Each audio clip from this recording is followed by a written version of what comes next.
Hello, how are you? How are you feeling today? Whatever you're feeling right now, may you have a great rest of the day. That's my wish from you. I'm really very, very happy now because we have my friend and a long time term guide, I would say, and someone whom I'm a big fan of. I'm a big fan of her creativity. Uh, so she is Sharmila Biswas, Sangeet Natak Academy Awardee, a great choreographer, dancer, and innovator. I've really seen you innovate through dance and expression. So she has a lot. She recently received the T2 award as well. If you allow me, I will give her all the possible awards in the world. That would be really lovely. Truly, from my heart. When I watch you, how you conceive any idea and then how you execute. And when I am there in the, as an audience, I'm mesmerized by how you represent a seed of thought to such beautiful movements and music and an extravaganza of that time. So I'll just say, how I reconnected with her. So I used to work with her when I was in college. So I was also a dancer, and she was one of my first employer who recruited me as an employer. Oh my Yeah, God, yeah, that's a big term. I was your repertory member, so yes. I would get paid for dance, and I think that has been a really pleasure. But then I left dance, as you know, for many years. When I connected back, when from England I reconnected with my dance after 17 years. I came back in India, in Calcutta, and then I really wanted to reconnect with someone who has really moved a lot. And I was reaching out to many of my earlier dancer friends. But when I went and I saw your, I think Murchana, was it? I think Tivoli Park. Yeah. Was it there? No, it was in Gyanmanch only. Okay, could be one of the productions. And I was like, we were friends, but somehow my reaction was I actually went and I did pranam. I was so immersed with what what I saw. It was spiritually moving, Sharmila. It was really spiritual, and I can see that since 2015 now I am working very closely with you. I'm observing how you choreograph and all. Even in the recent last week, the production which I saw, I had the same feeling and the same goosebumps. So thank you for what you're doing for all of us in the art world.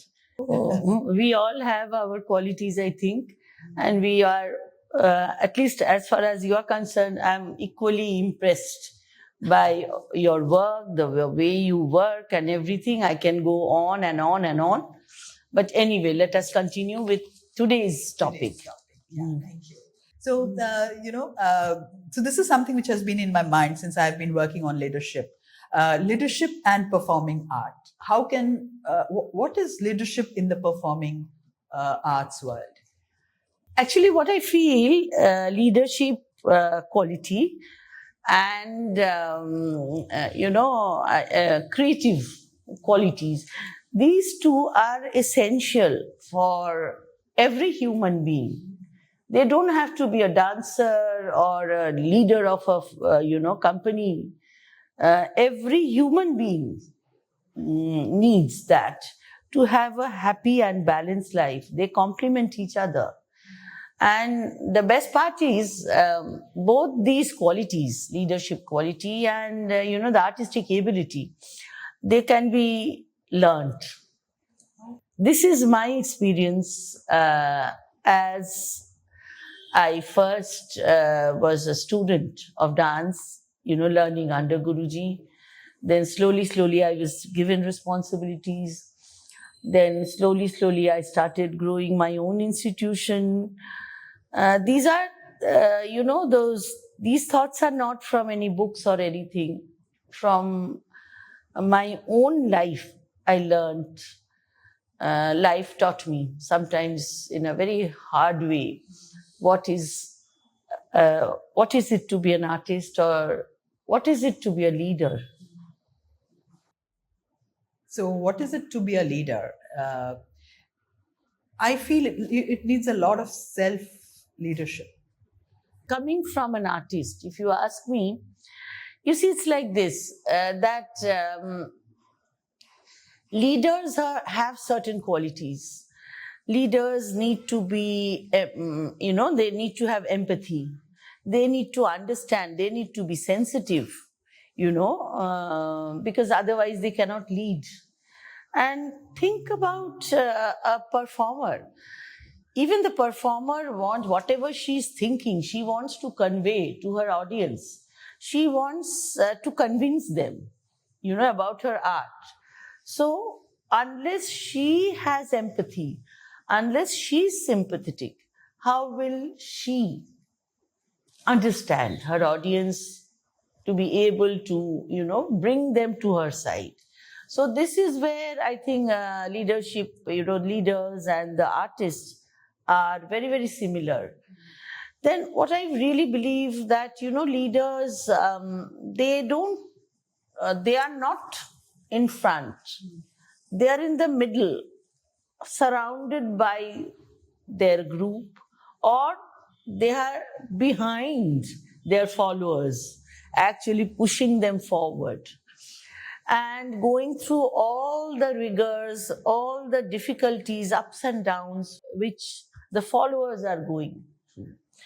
And as an artist, I feel that when I am leading, if I have to lead a group, I cannot go ahead. I have to be behind them to push them. That's what an artist is all about. If you want to maintain a group, if you want the group to convey your ideas to the audience. So, talking about emotions. Emotions, I know how you have depicted through one of your production also, through the Natya Shastras and all. As I was watching this, I was wondering, why not? This is something which everyone should know. I mean, this should be taught in schools. And I think we have also discussed about this. What are your thoughts on that? Actually, who doesn't have emotion? Even the smallest of animals, they also have emotions. Even plants have emotion, that. So we know that there is something which is driving us to do things. Where I feel Natya Shastra plays a very important role, I have discovered myself, I didn't know, that it makes you look at your emotions objectively. For example, suppose you are very angry. In a situation, you are very angry, but you don't want to show your anger. You don't want an emotional outburst. You are very emotional inside. You, as an artist, would know that what are the body language, what is actually making you look, you're shaking in anger. So the moment you know the outer shape of anger, you will be able to control it. And even better is that Natya Shastra teaches you to analyze your anger. Why are you angry? Is this the cause and the reason? So very objectively, when you look at it, you are no longer angry. You learn how to process your anger. You very objectively, you look at it and you can get out of it. So these are, I would say, life skills, what you call in your language. We call it Abhinay. Abhinay is a very complex process. By Abhinay, people think it's acting. It's not as simple as that. It changes you from inside outside. They change you completely. So what I really like is what you mentioned is the moment you are aware of your outward expression of your anger, Yeah.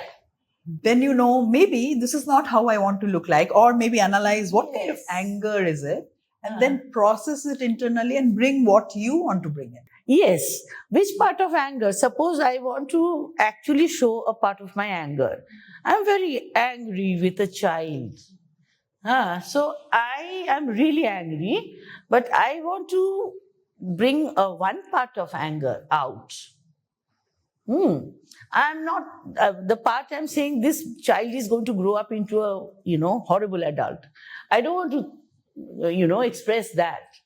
I want to express, look, I'm going to give you one slap if you don't listen to me. So you can use this very productively, in relationship, in building relationship. You can use your anger productively Very in productively. building relationships with Yes, different relationships. yes. Wow, that's so powerful. That's, in fact, interestingly, we have something called a feeling wheel. Wheel in the science part of it, right? And we also say that identify how are you feeling, and then if you know about it, you move towards it. But I think there's so much to learn from our ancient wisdom tradition, which you are bringing in. Yes, from ancient tradition, firstly, you learn how to keep quiet, when to talk, when not to talk. Silence. From our ancient tradition, we learn how to use words judiciously. Now, they say that when you're writing a sentence, one of the golden rules of Sanskrit writing is, when you're writing a sentence, if you can save one word, then it is like you have gained a blessing from above. So if you think you can make a sentence in 5 words, with 5 words, and if you can think that you can take out one word, but still you can express clearly, then that's a credit.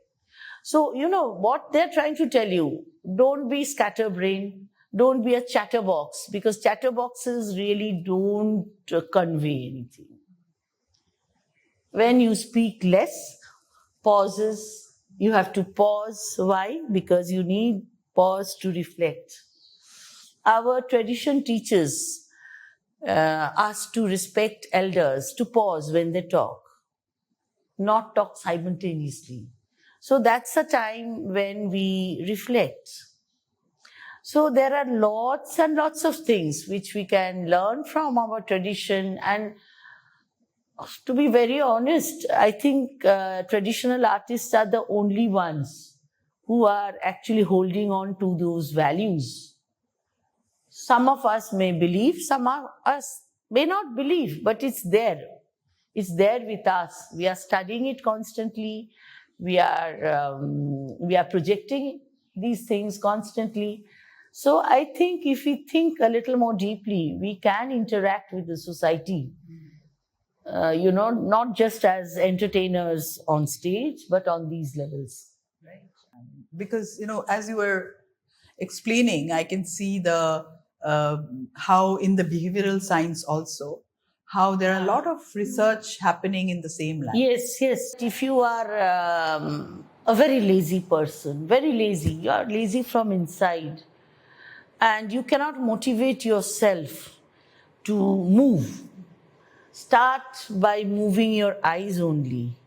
Faster, faster, faster, faster. And you'll find that simple body movement is actually stirring inside you and making your mind move. It is not always that our mind is controlling our body is also controlling our mind.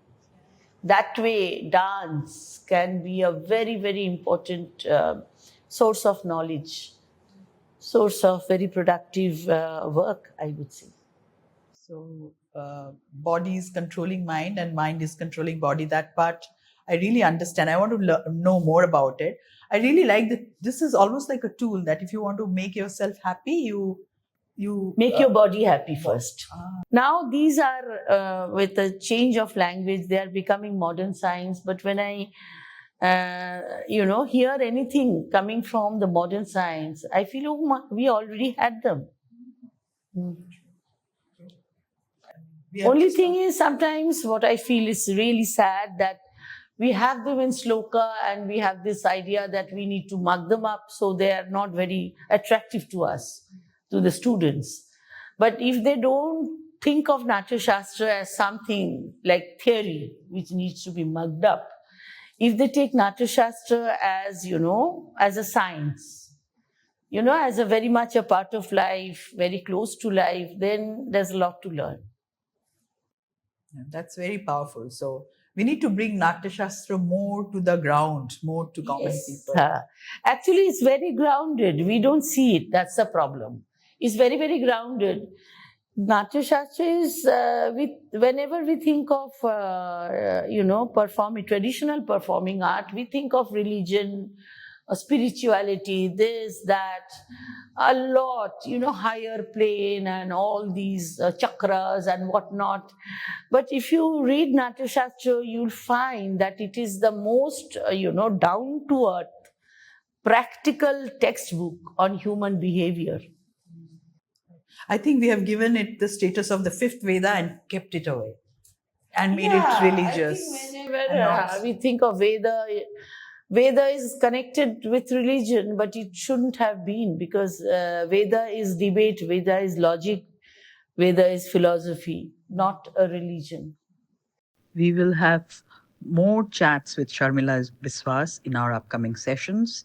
So stay tuned with our podcast. Till then, be safe. Thank you.